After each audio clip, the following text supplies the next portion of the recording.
Okay, this video is going to show just how easy and fast and damn well worth it to make your own homemade granola. There's just no turning back after this. Buy any oats, whatever is cheapest, better still, buy on sale and buy bulk. You'll be making a lot of this. I like to roast everything. I know it's an extra step and more work, but it really is worth it. It adds so much flavor, and we like flavor. I also roast each ingredient separately. Wait, there's logic. Because they do bake and brown at different times, such as walnuts will take longer than sunflower seeds, right? Just by sheer size.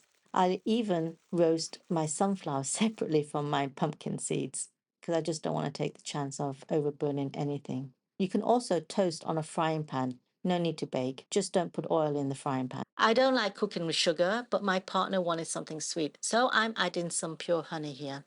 Remember to add the honey when the oats are still hot. The honey will spread much more easily and more uniformly, coating the oats a lot easier. I did pop the tray back into the oven with the honey-coated oats just to crisp up a little bit more and add a nice brown coloring. Break the larger pieces of the granola so it can pop into the jars a lot easier. Nothing beats foodie gifts, especially healthy and delicious snacky kind, just like this addictive homemade granola. The baking sheets come in really handy, keeping hands clean and funneling anything on them directly straight into the clean jars. What a lovely base for our granola. Now we can just add in whatever we want. There's a reason why I don't bake the raisins. They burn very easily. I've learned from life that experience means knowing when and what to roast and when not. Besides, I never add more cooking steps than I absolutely have to. Why work harder? Cranberries go in raw too, unsweetened, and pack it in as much goodness as we can. It's all a play. Not only does texture and color count, but also size and shape adds to how each bite tastes. Now we add roasted sunflower seeds. These add a lovely crunch. Then we add roasted pumpkin seeds. When they're roasted, they puff up and crack in the middle. This is the beauty of making food at home. Besides it being super cheaper than any deli or store-bought and so much tastier. Roasting walnuts makes a huge difference. It really adds a whole body of flavor. I'm just crunching it with my hands because I really don't mind the big pieces. Walnuts are super high in omega-3, and because I don't add sugar, I'm adding roasted coconut. Roasted coconut is really, really sweet compared to the unroasted, so definitely worth roasting it. I also like to add roasted buckwheat, the green type, which adds an incredible crunch to anything.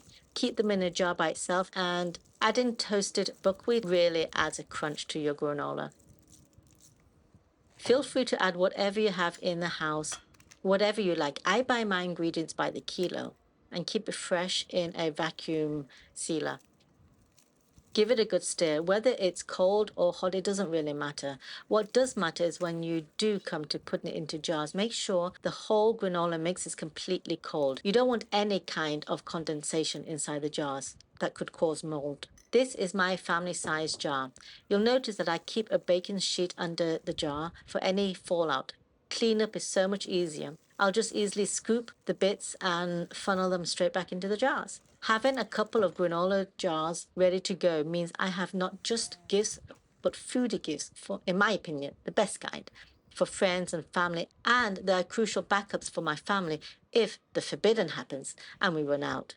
Perfect. Any excess ingredients such as sunflower seeds, roasted walnuts, or pumpkin seeds, or whatever, I'll pop them in a jar separately so I can use them for whatever dishes comes up, such as salads, stir fries, any kind of vegetable dishes. A topping of roasted nuts add extra nutrition. Healthy fats, super crunch, and all-round deliciousness. The granola is a great topping, such as for fruit salads, and is classic on Greek thick yogurt. Ice cream in the summer, list is endless. Seriously, the opportunities are as plentiful and creative as you make them. Let your imagination go wild. If you find any of my recipes interesting and worthwhile, please subscribe. It really helps. You have no idea. Happy cooking.